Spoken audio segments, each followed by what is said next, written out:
আশা করি আপনারা ভালো আছেন, সুস্থ আছেন। ভালো থাকুন, সুস্থ থাকুন, এটাই সবসময় কামনা করি। বাইরে ভাই, কি খেলা চলতেছে রে বাংলাদেশ বিসিবির ভিতরে। বিসিবির ভিতরে যে যা একটা খেলা চলতেছে, এই খেলার কথা বইলা লাভ নাই। খালি বিনোদন পাইবেন। কারণ গতকালকে বাংলাদেশ বিসিবি পরিচালক এম নাজমুল ইসলাম বাংলাদেশের ক্রিকেটারদেরকে নিয়ে অনেক রকমের কটূক্তি করেছেন। উনি তো তামিম ইকবালকে দালাল বলেছেনই ভারতীয়, তারপর আরো অনেক কিছু বলেছেন। তবে কালকে যেগুলো উনি বলেছেন এগুলা মাইনা নেওয়ার মতো না ক্রিকেটারদের। উনি বলেছেন যে আইসিসি ওয়ার্ল্ড কাপে যদি বাংলাদেশ খেলতে না যায়, তারপর দায়ভার ওনাদের না, তারপর প্লেয়াররা যেই পারিশ্রমিকটা পাইতো এটার দায়ভার ওনাদের না, গেল এটা। দ্বিতীয়ত, বাংলাদেশের প্লেয়াররা যদি খারাপ খেলে তখন কি তাদের কি বেতন বা বোনাস কোনো কিছু কাটা হয়? এগুলা কাটা হয় না।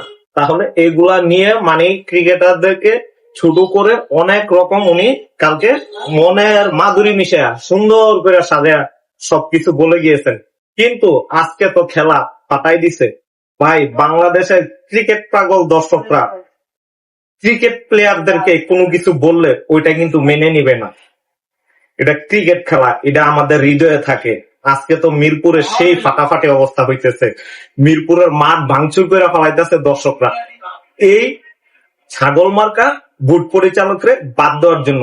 তারে যদি পদত্যাগ না করায়, তাহলে বিসিবি যদি তাকে পদত্যাগ না করায়, তাহলে অনির্দিষ্ট কালের জন্য আপনার বিপিএল বন্ধ হয়ে যাবে। এখন কি হবে দেখেন একটা জিনিস, থুতু যদি উপরের দিকে ফালায় নিচের দিকেই পড়ে, উপরের দিকে মারলে থুতু এসে নিজের উপরেই পড়ে। ব্যাপারটা এরকম। উনি একটু মানে তামিমকে ছোট করার জন্য বা তামিমের ইমেজ নিয়ে খেলার জন্য তামিমকে ভারতীয় দালাল বলেছিলেন। আরে ভাই, তামিম তো বংশগতভাবে সে কোটিপতি। আপনারা অনেকে জানেন কিনা জানি না, তামিম কিন্তু খেলার মাধ্যমে কোটিপতি হয় নাই, তার বাপ দাদাদের নাম ডাক আছে। আর আপনি এম নাজমুল ইসলাম পরশুদিন ভুডের পরিচালক হইয়া আজকে আপনি যা তা করতেছেন। আপনার ব্যাকগ্রাউন্ড আমরা জানি না। হ্যাঁ জানি, আপনি একটা দেশের ভালো ইউনিভার্সিটিতে পড়ালেখা করছেন। ভাই, যারা ভালো পড়ালেখা করে ভালো কিছু করে তারা তো একটু সমঝোতা রাখা দেশের জনগণের। ভাই, খেলার দর্শক যারা আছে তারা সেন্টিমেন্ট কিন্তু অন্যরকম। খেলাকে ভালোবাসা অনেক কিছু করতে পারে। তামিমরে বলছেন, একজন ব্যক্তিকে বলছিলেন, কেউ কিছু বলে নাই আপনাকে। আপনি গতকালকে যখন প্রেস ব্রিফে সবাইকে নিয়ে খেলোয়াড়দেরকে ছোট করে আবার এই বিসিবি চলে খেলোয়াড়দের টাকায়। কারণ বাংলাদেশের প্লেয়াররা যে পারফরমেন্স করতেছে অন্যান্য দেশের চেয়ে, বিশেষ করে জিম্বাবু, আফগানিস্তান, ওয়েস্ট ইন্ডিজ, তাদের থেকেও কিন্তু ভালো পারফরমেন্স করতেছে বাংলাদেশ। কারণ ওই ভিত্তিতেই বাংলাদেশ তাদের কাছ থেকে বাংলাদেশ বুট বেশি টাকা পেয়ে থাকে। যদি প্লেয়াররা পারফরমেন্স না করতো তাহলে কিন্তু বেশি টাকা পাইতো না।